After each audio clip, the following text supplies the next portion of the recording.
नमस्कार, मी दीपक राऊत तुमचे स्वागत करतो आजच्या शेअर मार्केट अपडेटमध्ये। आज मार्केटनं सुरुवात पॉझिटिव्ह केलेली, फ्लॅट निफ्टीला 40-50 पॉईंट पॉझिटिव्ह, पण बँक निफ्टी मात्र थोडंसं निगेटिव्ह टेरिटरीमध्ये ट्रेड करत राहिला ओपनिंगच्या सेशनला। पण निफ्टी मात्र मोस्ट ऑफ द टाईम दिवसभर पॉझिटिव्ह टेरिटरीमध्येच ट्रेड करत राहिली, 40-50 पॉईंट पॉझिटिव्ह। पण त्यानंतरनं दुपारच्या सत्रामध्ये मात्र चांगलं बाईंग आलं, फॉलोईंग बाईंग आपण म्हणता येईल। काल ज्या पद्धतीनं GST रिफॉर्म्सच्या न्यूजवर आज काल मार्केटनं गॅप अप ओपनिंग दिलेलं, ते आज थोडंसं सस्टेन होताना बघायला मिळालं आणि त्या बाईंगला थोडंसं कंटिन्युएशन येताना बघायला मिळालं आणि निफ्टी ऑलमोस्ट 25,000च्या आसपास येऊन बंद झाला, जे एक महत्त्वपूर्ण रेजिस्टन्स झोन आहे निफ्टीसाठी। एवढा बँक निफ्टीसुद्धा मायनस टेरिटरीमध्ये होती, पण क्लोजिंगला मात्र मार्केट बंद होता बँक निफ्टीमध्ये सुद्धा रिकव्हरी आली चांगली आणि जवळपास 150 पॉईंट पॉझिटिव्हमध्ये बँक निफ्टीसुद्धा येऊन बंद झाली। एक थोडेसे पॉझिटिव्ह गोष्ट आहे की मला वाटतं आज ज्या पद्धतीनं बॅक टू बॅक बाईंग आलं, त्यामुळे थोडंसं मला वाटतं मार्केटला एक सपोर्ट मिळाला आणि मे बी मला वाटतं मार्केट थोडंसं वरती जर 25,000 क्रॉस करून मेंटेन राहिलं तर निश्चित आपल्याला थोडेसे वरच्या हायर लेवल्स बघायला मिळतील। ओव्हरऑल दिवसभर मार्केटमध्ये कारभार थोडा शांत राहिला, ऑलमोस्ट फ्लॅट राहिला म्हणता येईल। 30-40 पॉईंटच्या रेंजमध्ये निफ्टी ट्रेड करत राहिला आणि बँक निफ्टीसुद्धा प्लस मायनस 50 पॉईंट ट्रेड करत राहिला। क्लोजिंगला थोडं बँक निफ्टीला चांगली रिकव्हरी आली आणि निफ्टीला त्यामुळं रिकव्हरी बघायला मिळालं। त्यामुळे उद्याच्या सेशनसाठी ट्रेड करायचं असेल तर निफ्टीला इमिजिएट बेसिसला 25,000 एक स्ट्रॉंग रेजिस्टन्स आहे, 25,000 ते 25,030 एक रेंज आहे जी रेजिस्टन्स आहे। 25,030च्या वरती गेलं तर मला वाटतं फर्दर हायर लेवल्स 25,100 ते 25,200पर्यंतच्या निफ्टीला येतील। पण जर 25,030च्या वरती मेंटेन होऊ शकला नाही, 25,000च्या वरती सस्टेन नाही होऊ शकला तर एखादी मायनर डिप येऊ शकते। 24,900 ते 24,850पर्यंत निफ्टीला लोअर लेवलला सपोर्ट आहे जर 25,000च्या खाली मेंटेन राहिला तर।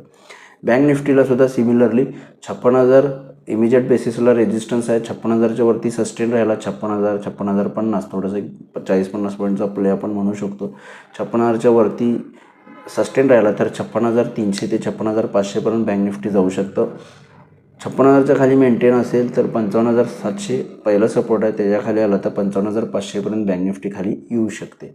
या रेंजनुसार टेक्निकल लेवल्सला तुम्ही फॉलो करू शकता। पण जर 25,000च्या वरती निफ्टी मेंटेन राहिला तर मला वाटतं एक शॉर्ट कवरिंग रॅली येऊ शकते मार्केटला। ज्या बऱ्याच शॉर्ट पोझिशन बरेच दिवस आहेत त्या शॉर्ट पोझिशन रिकव्हरीला येऊ शकतात। आजच्या मार्केटला रिलायन्स टॉप घेणार राहिला, जवळपास 2%ची तेजी रिलायन्समध्ये राहिली, कारण S&Pनं जसं भारताला अपग्रेड केलं आहे BBB रेटिंगला, त्याच पद्धतीनं रिलायन्स इंडस्ट्रीजला सुद्धा आज 12 महिन्यांमध्ये ते अपग्रेड होण्याची चान्सेस आहेत, अशा पद्धतीचं वक्तव्य S&P 500 कडून आलं आणि त्यामुळे स्टॉकमध्ये 2%ची तेजी आली।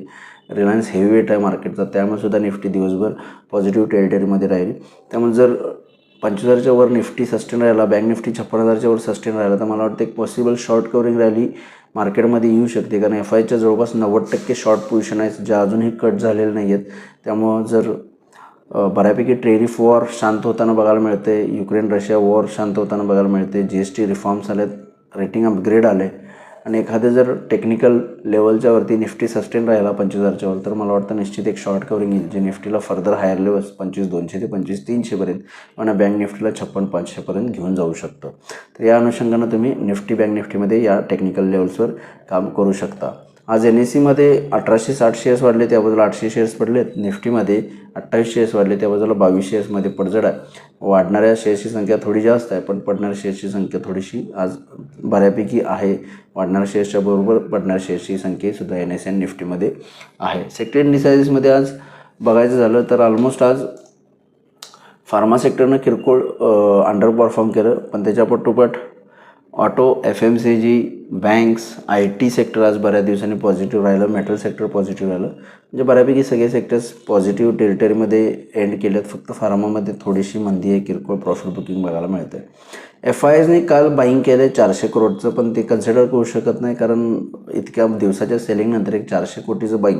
पण होपफुली मी कालही व्हिडिओमध्ये म्हटलं जर FIचं सेलिंग जरी थांबलं बाईंग होण्यापेक्षा तरी मार्केट जे आहे ते फर्दर हायर लेवल्स दाखवू शकते आणि आज परिणाम बघितला, जर आजचा डेटा अजून अवेलेबल नाही, पण मला वाटतं जर FIsने सेलिंग केली नसेल तर मार्केट तुम्ही बघितलं की मार्केट हायर लेवलला सस्टेन होऊन वरती जाण्याचा प्रयत्न करते, कारण DIs जे आहेत ते बाईंग करत आहेत।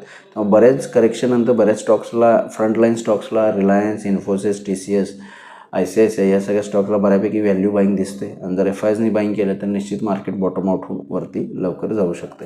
तर बघूया उद्या मार्केट कशा पद्धतीने बिहेव होते. माझा व्हिडिओ ऐकला त्याबद्दल धन्यवाद. माझा व्हिडिओ जास्तीत लाईक करा, शेअर करा, माझ्या चॅनल सबस्क्राईब करून डेली अपडेटसाठी बेल आयकॉनला क्लिक करा.